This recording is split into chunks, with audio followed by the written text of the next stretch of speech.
வணக்கம் ஜிஎஸ்ஃபேம். எல்லாரும் எப்படி இருக்கீங்க? வணக்கம் பிரதர். புது மாப்பிள்ளைக்கு முதல்ல வாழ்த்துக்கள் சொல்லிடுவோம். 2 மாசங்க அப்புறம் வாழ்த்துக்கள் சொல்ற ஒரே ஆள் இவருதான். சொல்லுவோம். அதாவது எங்க ஜிஎஸ்ஃபேம் சார்பாக ஒரு வாழ்த்துக்கள். சரிதான். ஸோ ப்ரோ, அதாவது இன்னைக்கு நம்ம ஆல்ரெடி டிஸ்கஸ் பண்ணிட்டு இருந்தது தான் ஒரு விஷயம். என்ன அப்படின்னா, இன்னைக்கு நம்ம நார்மலா மக்கள் கேட்கக்கூடிய சந்தேகங்கள்ல அதிகம் இருக்கக்கூடியது, டீசல் வண்டி வாங்கலாமா வேண்டாமா? வடிவேல் சொல்ல அப்படி இல்லை, பேய் இருக்கா இல்லையா அப்படின்ற மாதிரி. டீசல் வாங்கலாமா வேண்டாமா? அதாவது ஆக்சுவலி பாத்தீங்கன்னா இது வந்து பட்டிமன்றம் டாபிக். டீசல் வாங்கலாமா, பெட்ரோல் வாங்கலாமா, சாலமன் பாப்பையா, என்ன பண்ணலாம்? அதுதான் கிளியரா சொல்லணும்னு தோணுச்சு. இப்போ ஒரு டீசல் வண்டி வாங்குற ஐடியாவில் இருக்கவங்களுக்கு இது வந்து ரொம்பவே யூஸ்ஃபுல்லா இருக்கும். அதே மாதிரி இப்போ இன்னைக்கு மார்க்கெட்ல டர்போ பெட்ரோல்ஸ் வந்துருச்சு. நேச்சுரல் ஆஸ்பிரேட்டட் ஆல்ரெடி இருக்கிறது தான். இப்போ டர்போ பெட்ரோல்ஸ் டீசல் அப்படின்ற மாதிரியும் பார்க்குறாங்க. அப்புறம் ஆட்டோமேட்டிக் டிரான்ஸ்மிஷனும் அதில் வாங்கலாமா வேண்டாமா, ஆட்டோமேட்டிக் வாங்கினா எந்த மாதிரி வாங்கலாம் அப்படின்ற மாதிரி. ஓகேங்களா? ஃபர்ஸ்ட் இந்த டீசல் பேன் பத்தி பேசிட்டு போயிடலாம் ப்ரோ. அதாவது டெல்லியில் வந்து அந்த ஃபர்ஸ்ட் டைம் வந்து அரௌண்ட் 2015 to 16 டைம் லைனில் அந்த பேன் அப்படின்றது நடந்துச்சு. எனக்கு பர்சனலாக என்ன தோணுச்சு அப்படின்னா, இப்போ ஒரு வண்டி வாங்குறோம் அப்படின்னா 15 இயர்ஸ் ஆஃப் அந்த ரெஜிஸ்ட்ரேஷன் அப்படின்றது இருக்கு. இப்போ பீப்புளுமே என்ன கேட்குறாங்கன்னா, இப்போ நான் எனக்கு BS6 ஸ்டேஜ் 2 ஒரு வண்டி வாங்குறேன் அப்படின்னா எனக்கு 15 வருஷத்துக்கு நீங்கள் ரெஜிஸ்ட்ரேஷன் கொடுக்குறீங்க. அப்போது 15 வருஷத்துக்கு ரெஜிஸ்ட்ரேஷனா அதுக்கெல்லாம் சேர்த்து தான் நான் டேக்ஸ் கட்டுறேன். இப்போ நீங்கள் 5 வருஷம் 6 வருஷம் கழிச்சு நீங்கள் டீசல் பேன் அப்படின்னு சொல்லி ஒரு விஷயத்தை கொண்டு வரீங்க, ஏர் குவாலிட்டி இண்டெக்ஸ் பாதிக்கப்பட்டிருக்குது, அதனால நான் டீசல் பேன் கொண்டு வரீங்கன்னா, அப்போ எனக்கான ஜஸ்டிஃபிகேஷன் என்ன? ஒண்ணுமே இல்லை. காசு நீங்க வந்து கோயிலில் போட்ட மாதிரி தான். அதுதான் கேட்குறேன். அப்போ வந்து மக்களுக்கான ஒரு ஷூரிட்டியே இங்கே இல்லையே. இப்போ டீசல் எடுக்கிறோம், ஒரு 5 வருஷம் 6 வருஷம் பயன்படுத்துகிறோம், அதுக்கப்புறம் வந்து திருப்பி வந்து இந்த டீசல் பேன் இந்த விஷயங்கள்லாம் கொண்டு வராங்க. சரி, இமீடியட்டாக அது நடக்காதுன்னே வச்சுக்குவோம். நடக்காகவும் வாய்ப்பு இல்லை. டோட்டலாக டீசல் பேன் அப்படின்றதும் பண்ண முடியாது, ஒட்டுமொத்தமாக கொண்டு பண்ண முடியாது. அப்போ நான் என்ன கேட்குறேன்னா, இப்போ ஒரு 6 இயர்ஸ் டைம் ஸ்பேன்ல நீ நடக்க போகுது, இங்கிருந்து ஒரு 6 வருஷத்துல நடக்க போகுது அப்படின்னு வைக்கிறாங்க. அப்போ இங்கிருந்து ஒரு 6 வருஷம் வச்சா கூட எனக்கு வந்து நான் இன்னைக்கு தேதியில் வண்டி வாங்குறவனுக்கு 15 வருஷம் நீ வேலிடிட்டி கொடுத்துட்டு நீ 6 வருஷத்துல ஒரு வண்டியை நீ வந்து பேன் பண்ணுவ, டீரெஜிஸ்டர் பண்ண சொல்லுவ. நீ இன்னொன்று என்ன சொல்லுவ, டீசல் வண்டி நீ எலக்ட்ரிக்கை கூட மாற்றிக்கோ. ஏன்னா அதுதான் அங்கே நடந்துச்சு. You can convert to electric அப்படின்னா யார் காசுல கன்வெர்ட் பண்ணுவீங்க? யார் காசுல நீங்க கன்வெர்ட் பண்ணுவீங்க? அது என் காசு தானே. நீங்க கவர்மெண்ட் ஏதாவது அதுக்கு மானியம் கொடுக்குறீங்களா? கிடையாது. அப்போ நான் ஒரு டீசல் கார் எடுக்கிறேன் அப்படின்னா எனக்கு எந்த விதமான ஒரு அஷூரன்ஸும் வந்து லாங் டேர்முக்கு கொடுக்க மாட்டேங்கிறீங்க அப்படின்றது எனக்கு ஒரு வருத்தம் இருந்துச்சு. அப்புறம் இன்னைக்கு இன்னொரு விஷயம், இன்னொரு சைட் பார்த்தீங்கன்னா இன்னைக்கு எல்லாருமே வந்து இந்த 5 வருஷம் டைம் ஸ்பானுக்கு வந்துட்டாங்க. ஒரு வண்டி மாத்துறது அப்படின்றது வந்து பார்த்தீங்கன்னா ஒரு 4 to 5 இயர்ஸ்ல வந்து டீசல் வண்டி மாற்றங்களும் இருக்காங்க. ஸோ அப்படின்றப்போ எனக்கு இன்னொரு டைம்லைன் எனக்கு பொறுத்து இன்னொரு 5 வருஷம் எடுத்து பார்த்தா டக்குன்னு டீசல் பேன் வர மாதிரி அந்த மாதிரி ஒரு நிறைய ஓவரால் பேன் அப்படின்றது வரப்போறது பயம் வரல. பட் ஒரு 10 இயர்ஸ் பேன் எடுக்கிறேன் அப்படின்னு நான் யோசிக்க வேண்டியதாக இருக்குது. நான் ஒரு வண்டியை பேர் மினிமம் வந்து 7 இயர்ஸ் ப்ளஸ் நான் யூஸ் பண்ணுவேன் அப்படின்ற டைம்ல நான் போய் ஒரு டீசல் எடுக்கிறேன்னா எனக்கு ஒரு சின்ன பயம் இருக்குதுல்ல. ரீசெண்டாக நம்ம வந்து நம்ம பிரபலமாக இருக்கக்கூடிய ஒருத்தரே ஒரு விஷயத்த சொன்னார். அப்போ பெட்ரோல் டீசல் ரெண்டுமே வந்து தயாரிக்கப்படுது. அப்போ டீசல் காரன் ஏற்றிட்டு டீசல் எங்கே போகணும்னு கூட அவர் கேட்டார். அப்படின்றப்போ அது நாங்கள் கவர்மெண்ட்டை தான் கேட்க முடியும். நான் இப்போ ஒரு சாமானிய மனிதன் நான் ஒரு டீசல் வாங்குறேன் அப்படின்னா எனக்கு என்ன அஷூரன்ஸ் இருக்குது? நான் ஒரு 15 வருஷம் அந்த காரை நான் வச்சுக்க முடியும் அப்படின்றதுக்கு என்ன அஷூரன்ஸ் இருக்குது? இது வந்து மக்களிடையே ஒரு பயத்தை கொடுக்குது. அப்போ நான் வந்து இவ்வளோ இன்வெஸ்ட் பண்ணுறேன் டீசலுக்கு, ஆல்ரெடி பெட்ரோலை விட டீசலுக்கு நான் ஒரு சேர்த்து இன்வெஸ்ட் பண்ணுறேன். அப்போது அந்த இன்வெஸ்ட்மெண்ட்டுக்கான ஜஸ்டிஃபிகேஷன் எனக்கு எங்கே கிடைக்குது? ஜஸ்டிஃபிகேஷன் தான் இப்போ வந்து ஒரு பெரிய பிரச்சனையா இருக்கு. இல்லை, ஜஸ்டிஃபிகேஷன் எதுவுமே கிடையாது. அன்லஸ் இப்படி டக்குன்னு இப்போதைக்கு இங்கெல்லாம் வராதுன்னு வைங்க. பட் அடுத்தடுத்து இந்த மாதிரி டீசல் பேன் கொண்டு வந்தாங்கன்னா அது வந்து நீங்க லைஃப் டாக்ஸ்ங்கிற கட்டுறது வந்து ஆக்சுவலா வேஸ்ட் தான். அப்புறம் இன்னொரு விஷயம் எனக்கு எந்த விஷயம் வந்து வருத்தத்தை கொடுத்துச்சு அப்படின்னா, இன்னைக்கு ஈவியை வந்து கிரீன் ஜோனா காமிக்க நினைக்கிறாங்க தெரியுங்களா? ஈவினாவே கிரீன் அப்படின்னு போறாங்க பார்த்தீங்களா? அதுவுமே எனக்கு வந்து ஒரு வகையில அதெல்லாம் ரொம்ப உண்மை கிடையாது. உண்மை கிடையாது. பட் அதை அப்படி ப்ரொஜெக்ட் பண்ணணும்னு நினைக்கிறாங்க. நான் வந்து ஈவிக்கு எதிராக நான் சொல்லலை. எனக்கு வந்து பெட்ரோல் டீசல் எப்படி ஒரு ஆப்ஷனாக இருக்கும், அதே மாதிரி ஈவி எனக்கு ஒரு ஆப்ஷனாக கொடுங்க. நான் வேணுங்கிறவன் எடுத்துக்கிறேன். ஃபார் எக்ஸாம்பிள் இப்போ ரீசெண்ட் லான்ச்சஸ் எல்லாமே ரொம்ப நல்லா இருந்துச்சு. இப்போ நீங்கள் BE60 எடுத்துக்கங்க, XEV9 எடுத்துக்கங்க, நம்ம இப்போ ஈவிட்டாரா வந்துச்சு. இது எல்லாமே வந்து 400+ ரியல் டைம் கேரண்டிட்டாக கிடைக்கும்னு தெரியுது. அப்போ தாராளமாக என்னால் ஈவி எடுத்து ஓட்ட முடியும். இன்னொன்று அவங்க கிட்டத்தட்ட வந்து 15 இயர்ஸ் லைஃப் டைம் வாரண்டி வேறு மஹேந்திரா கொடுத்துருக்காங்க. இவங்க மற்ற பிராண்ட் எப்படி பண்ண போகிறாங்க தெரியல, but Mahindra life time warranty கொடுத்துருக்காங்க. ஸோ இப்போ அந்த மாதிரி காசை எடுக்கிறது அதெல்லாம் நான் குறை சொல்ல விரும்பலை. பட் இப்போ நான் டீசல் அப்படின்னு நான் போகிறப்போ எனக்கு எந்த விதமான ஒரு அஷூரன்ஸும் கிடைக்கல அப்படின்றது. இன்னொன்று இந்த DPF பஞ்சாயத்து. ஆமாம், DPF, AdBlue எத்தனையோ இருக்குது. சிட்டி கம்யூட்டுக்கு நான் வண்டி எடுக்கணும்னு நினைச்சேன்னா நீங்க வந்து டீசல் எடுக்கலாம்னு சொல்லுவீங்களா? வேஸ்ட். அதாவது நிறைய பேர் கமெண்ட் பண்றாங்க, நிறைய பேர் வந்து கன்சல்டேஷன்ல கூட கேட்டிருக்கீங்க, டீசல் வண்டி வாங்கலாமா நானு அப்படின்னு ரிக்வெஸ்ட் பண்றீங்க.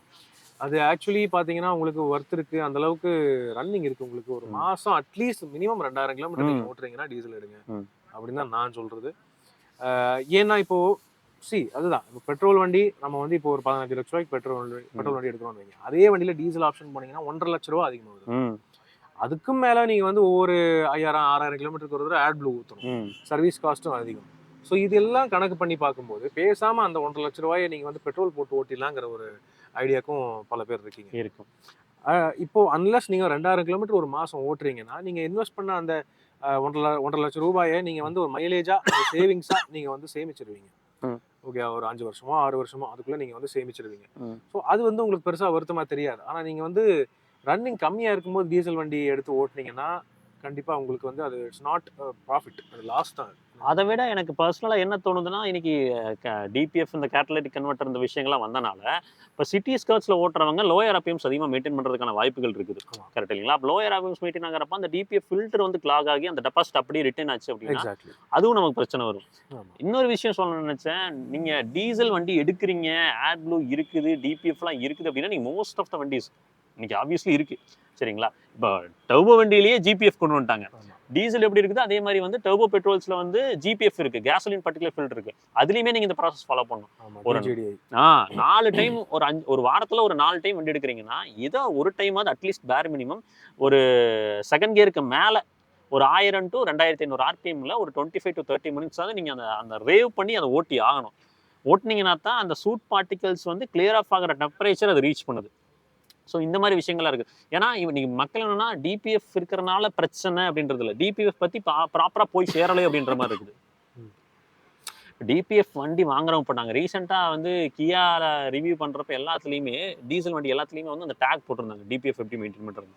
அது மாதிரி வாங்குற கஸ்டமருக்கு டிபிஎஃப் எப்படி நம்ம வந்து அதை அணுகணும் அப்படின்றத கொடுத்துட்டாங்கன்னா நல்லா இருக்குமோ அப்படின்ற மாதிரி தான். கரெக்டாக இருக்கும், நீட்டாக இருக்கும். டிபிஎஃப் எல்லா டீசல் வண்டியிலையும் இருக்கு. BS6 நீங்க என்னதான் இது பண்ணாலும் இப்போ சில வண்டிகள்ல ஆட் ப்ளூ அவசியம் இல்லை. டாடா நெக்ஸானுக்கு அல்ட்ராஸ்க்கு மட்டும்தான் இப்போதைக்கு வந்து ஆட் ப்ளூ இல்லாம டீசல் என்ஜின் வந்து இருக்கு. ஆனா அதுலயும் டிபிஎஃப் இருக்கு. அதுவும் நீங்க இந்த கண்டிஷன்ஸ் எல்லாம் மீட் பண்ணி ஆகணும். ஸோ இப்போ மெயினான விஷயம், இப்போ டீசல் வாங்கலாமா பெட்ரோல் வாங்கலாமா அப்படின்னா, டீசல் யாருக்கு வாங்கலாம் அப்படின்னு பாத்தீங்கன்னா அதை நான் சொல்லிட்டேன். 2000 கிலோமீட்டர் நீங்க மினிமம் ஓட்டுறீங்க அப்படின்னா நீங்க டீசல் போய்க்கிங்க. அதுக்கு மேல உங்களுக்கு வந்து ரன்னிங் இருந்துச்சுன்னா அது உங்களுக்கு சேமிப்பு பெட்டரா இருக்கும். உங்களுக்கு இந்த சர்வீஸ் காஸ்ட் இந்த ஆட் ப்ளூ ஊத்துறதெல்லாம் பெருசா செலவா தெரியாது. பட் இப்போ பெட்ரோல் அப்படின்னு வரும்போது பெட்ரோல்ல நேச்சுரலி ஆஸ்பிரேட்டட் டர்போ, அது மட்டும் இல்லாம சிஎன்ஜின்னு ஒரு ஆப்ஷனும் இருக்கு. ஸோ இப்போ யாருக்கு எது செட் ஆகும் அது வந்து அடுத்த ஒரு இதை பத்தி நானுமே பேசணும்னு நினைச்சேன். இப்போ என்னன்னா டீசல் போறவங்க முக்கால்வாசி அந்த டார்க் லவ் பண்ணக்கூடியவங்க அந்த டார்க் எக்ஸ்பீரியன்ஸ் பண்ணி. இப்போ ஃபார் எக்ஸாம்பிள் நான் ஒன்றும் இல்லை, ஒரு வெர்னாவோட 1.6 ஓட்டிடுறேன், ஓகேங்களா? அதுல டார்க்கை ஃபீல் பண்ணிட்டு எனக்கு அதே டார்க்கை வந்து வெர்னால இப்போ இருக்கக்கூடிய பெட்ரோல்ஸ்ல ஃபீல் பண்ண முடியுமான்னு கேட்டா டர்போ பெட்ரோல்ஸ். ஆனா டர்போ பெட்ரோல்ஸ்ல என்ன பிரச்சனை அப்படின்னா, நேத்து கூட நான் கூட வருத்தப்பட்டு சொல்லிட்டு இருந்தேன், எந்த அளவுக்கு அழுத்துறமோ அந்த அளவுக்கு பவர் கிடைக்கிற அளவுக்கு மைலேஜும் டிராஸ்டிக்கா பிரிச்சுட்டு போகுதுன்னா உறிஞ்சிட்டு தானே போகும். ஆமா. சோ அப்போ வந்து எனக்கு டர்போ பெட்ரோலா டர்போ டீசலா அப்படின்னு சொல்லி பாக்குறப்போ உங்களோட சஜஷன் என்னவா இருக்கும்? என்னெல்லாம் கேட்டீங்கன்னா நான் வந்து செகண்ட்ஸ்ல டர்போ டீசல் தான், டீசல் ஃப்ரீ ஸ்டைல் வாங்கி ஓட்டிட்டு இருக்கேன், டீசல் கேவி ஓட்டிட்டு இருக்கேன், டீசல் எர்டிகா ஓட்டிட்டு இருக்கேன். என்கிட்ட போய் நீங்க டர்போ இல்ல காமனா நான் கேக்குறேன். அதாவது ஒரு நம்மளோட யூசேஜ் சொல்ல ஒரு காமன் பெர்ஸ்பெக்டிவா இப்போ பீப்புளுக்கு வந்து டர்போ பெட்ரோல் டர்போ டீசல்னு இருக்கும்போது இதுல வந்து யாருக்கு எந்த இது செட் ஆகும் அப்படின்னு நீங்க நினைக்கிறீங்க? அதாவது இப்போ ஊருக்குள்ளதான் மேக்ஸிமம் உங்களுக்கு டிராவல் இருக்கு, பெருசா ஸ்பீடெல்லாம் போக மாட்டீங்க. அப்படி போனாலும் மேக்ஸிமம் ஒரு 100 120 அதுக்கு மேலாம் போக மாட்டீங்கன்னா நான் டர்போ நீட்டா எடுத்துட்டு போயிட்டே இருக்கலாம். சர்வீஸ் காஸ்ட் கம்மி, அஃபோர்டபிலிட்டியும் இருக்கு. பெருசா அந்த பிக்கப் கிக் எல்லாம் உங்களுக்கு கிடைக்காது. டீசலுக்கு ரீப்ளேஸ்மெண்ட்டா அதை வந்து கருதவே முடியாது, என்னைக்குமே முடியாது. நல்லா இருக்கும், டீசெண்டா இருக்கும், ஒரு லாங் லைஃபுக்கும் உங்களுக்கு வந்து ஓகேவா இருக்கும். நீ என்னதான் நீங்க வந்து பெட்ரோலுங்கும் போது அந்த பேனு கீன் எல்லாம் எது வந்தாலும் உங்களுக்கு கவலை இருக்கு, நாம்ஸ் எல்லாம் ஒன்றும் பிரச்சனை இல்லை. அப்படி உங்களுக்கு வந்து பவர் அல்டிமேட்டா வேணும் அப்படின்னா டர்போ பெட்ரோல் போகலாம். அதுலயும் வந்து இந்த டிஜிடிஐ கேட்டகரியும் இருக்கு, எம்பிஎஃப்ஐ கேட்டகரியும் இருக்கு. ஸோ எம்பிஎஃப்ஐல வந்து பாத்தீங்கன்னா இந்த turbo charged gasoline direct injection இருக்காது, indirect MPFI multi port fuel injection தான் இருக்கும். ஸோ MPFIல என்னன்னா அது வந்து ரீசனபிளி ஓகே டு மெயின்டைன், பெருசா சர்வீஸ் காஸ்ட் இருக்காது. அண்ட் இந்த ஃபியூல் தான் போடணும் அப்படிங்கிற அந்த லிமிடேஷன் எல்லாம் இருக்காது. GPF இந்த கேசோலின் பர்டிகுலர் ஃபில்டரும் வந்து அந்த அளவுக்குலாம் கிடையாது அதுல.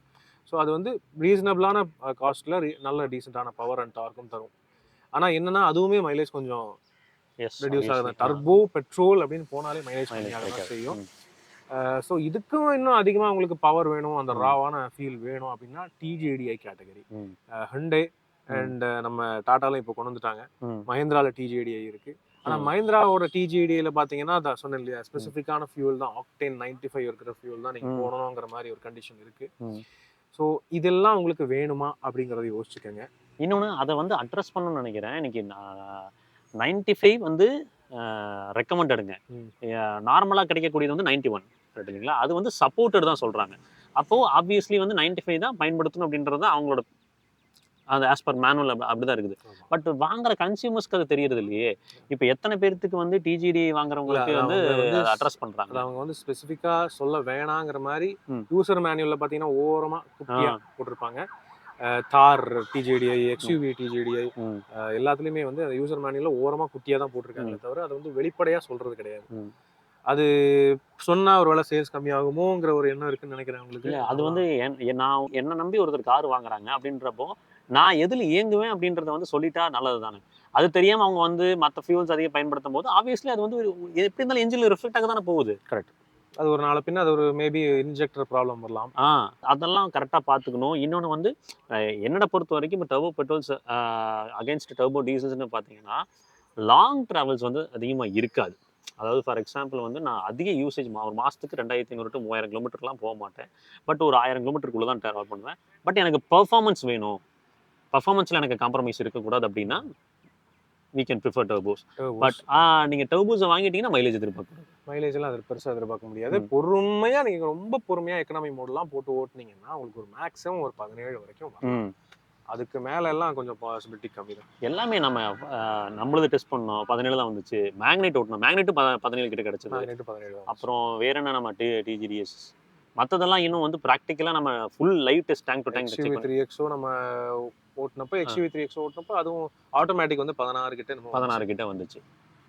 ஸோ இதெல்லாம் தான் பொதுவாக இருக்கிறது.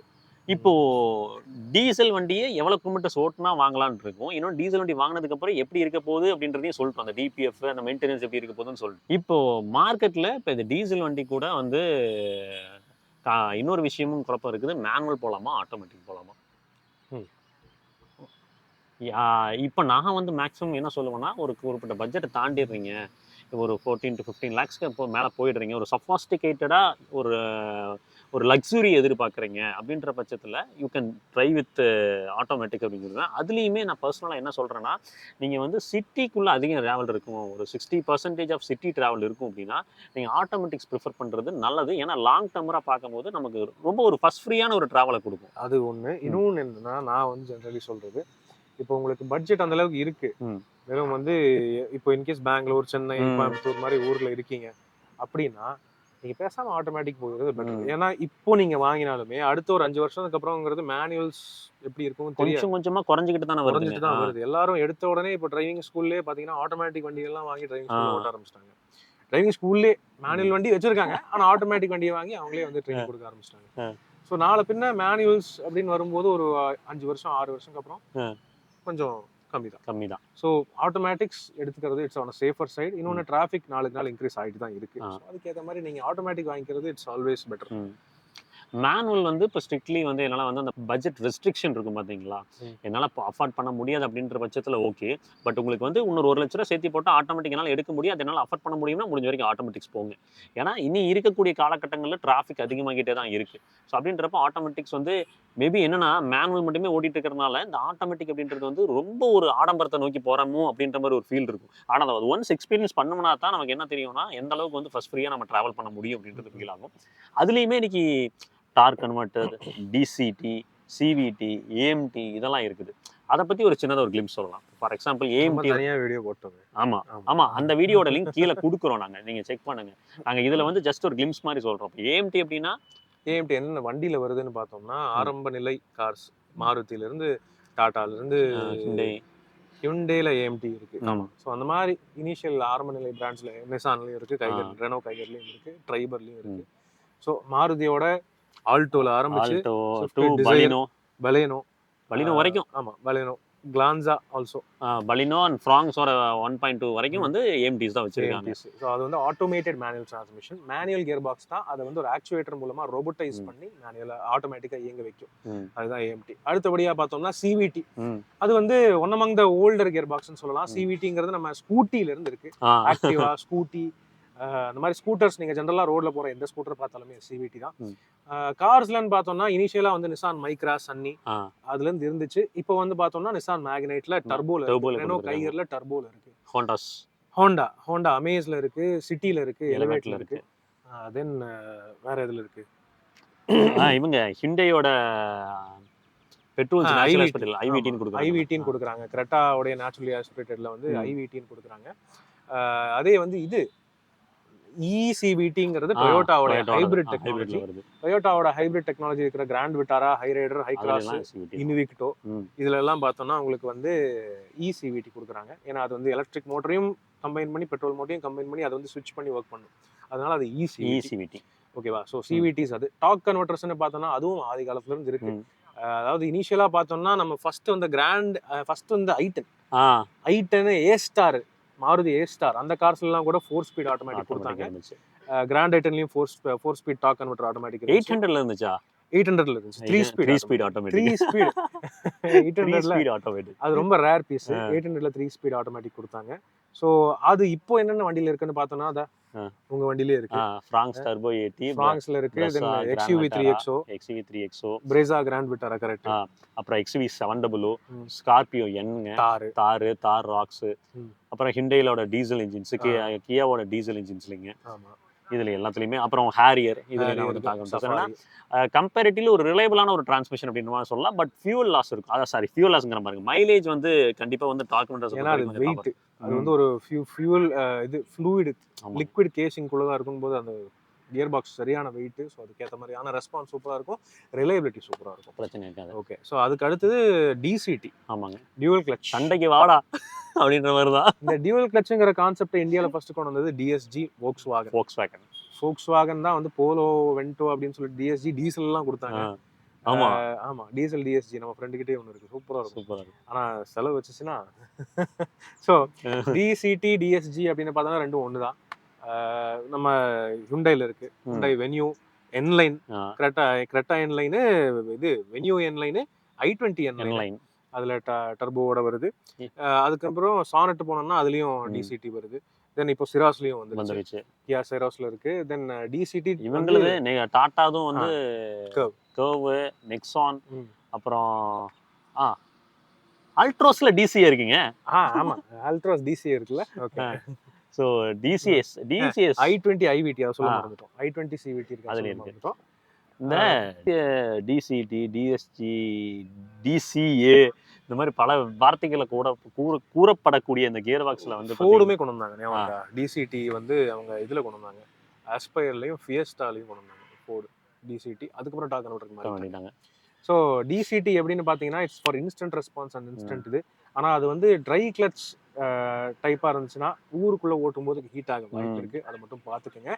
டாடா மட்டும்தான் இப்போதைக்கு வெட் கிளச் ஆப்ஷன் கொடுக்குறாங்க. ஆமாம், மீதமெல்லாம் எனக்கு தெரிஞ்சு எல்லாமே மீதம் உங்களுக்கு ஹிண்டைதும் வந்து ட்ரை கிளச் தான். அதுக்கப்புறம் வந்து வேற என்ன பிராண்ட் கொடுக்குறாங்க, ஃபோக்ஸ்வாகன் வந்து ட்ரை கிளச் தான் பயன்படுத்திட்டு இருக்காங்க. இவங்களது மட்டும்தான் டாட்டாது வெட் கிளச்சு எனக்கு தெரிஞ்சு. அப்புறம் டிஎஸ்ஜி எது எடுத்தீங்கனாலும் ஒரு 1.5 லட்சம் கிலோமீட்டருக்கு அப்புறம் கம்பல்சரி வெயிட்டான ஒரு செலவு இருக்கும். 1.5 லட்சம் கிலோமீட்டர்ல அப்புறம் அது ஆப்ரேட் பண்றதுக்கு இருக்குது. இப்போ ஃபார் எக்ஸாம்பிள் வந்து நான் என்ன சொல்லுவேன்னா, இப்போ நீங்க city traffic, neck to neck traffic நிற்கிறீங்கன்னா நியூட்ரல் போட்டு ஹேண்ட் பிரேக்கை புல் பண்ணி பயன்படுத்தணும். ஒரு சில பேர் என்னன்னா எல்லா டைமும் அந்த பார்க் மோட் போட்டு ஹேண்ட் பிரேக் போட மாட்டாங்க. அந்த கியர்லயே வந்து அந்த இதுலயே வந்து லாக் மொத்தத்தையும் வந்து வெயிட் அதுலயே வந்து லோட் பண்ணும்போது உங்களுக்கு ஆப்வியஸ்லி வந்து கியர் பாக்ஸோட லைஃப் போகும். அப்புறம் டிஎஸ்ஜி டிசிங்கும் போது நெக் டு நெக் டிராஃபிக்ல போகும்போது ஃபர்ஸ்ட் செகண்ட் அந்த அதுல தான் அந்த ஹீட்டுன்றதும் அந்த ட்ரை கிளச்சோட பயமே எனக்கு அந்த இடத்துல தான். ஆமா. நெக் டு நெக் டிராஃபிக் அதிகமாக இருக்கிற இடத்துல இருக்கிறவங்க இந்த டிசிஏ டிஎஸ்ஜி இந்த மாதிரி விஷயங்களுக்கு போக வேண்டாம். டார்க் கன்வெர்ட்டர்ஸ் சிவிடிஸ் இந்த மாதிரி போய்க்கோங்க. இல்ல இன்னொன்று ஆப்வியஸான ஒரு விஷயம், ம். இப்போ வந்து டிசிடின்னு பார்க்கும்போது பெரும்பாலான டர்போ பெட்ரோல் கார்ஸ் தான் கொடுத்துருக்காங்க, ம். Except for Tata அல்ட்ராஸ். ம். டாடா அல்ட்ராஸ் மட்டும்தான் நான் டர்போல டிசிஏ கொடுத்துருக்கான், பயங்கரமான தில்லான ஆளு. ஆமா.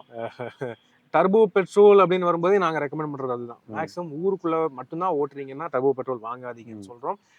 அதுக்கேற்ற மாதிரி தான் டிசிடியும் கொடுத்துருக்காங்க. ம். ஸோ அதுவும் டிசிடி ப்ளஸ் டர்போங்கிற காம்பினேஷன்ல நீங்க ஊருக்குள்ள மேக்ஸிமம் அதாவது நிறைய ஓட்டுறீங்கன்னா ஆமா, நெக் டு நெக் வாங்காதீங்க. டிராஃபிக்ல இருக்கீங்கன்னா அதை அவாய்ட் பண்ணிக்கோங்க. ஆமா. முடிஞ்ச வரைக்கும் சிவிடிஸ் அண்ட் டாக் கன்வெர்ட்டர்ஸ் ப்ரிஃபர் பண்ணுங்க. அது கொஞ்சம் பெட்டரா இருக்கும். So, ஏஎம்டிஎஸ் இஸ் பேசிக் மெக்கானிசம் அப்படின்றதுனால நாளைக்கு மொத்தமா போச்சு செலவு வச்சதுனாலுமே 60,000-70,000 அதோட முடிஞ்சிடும். தாண்டி போகாது. ஸோ இதுதான் ப்ராக்டிக்கலாக இருக்கக்கூடிய விஷயம். ஸோ டிரான்ஸ்மிஷனை பொறுத்த வரைக்கும் இன்னும் டீட்டெயில் ஒரு பாட்காஸ்ட் பண்ணியிருக்கோம். அதோட லிங்க் கீழே கொடுக்குறேன், நீங்கள் செக் பண்ணி பாருங்க.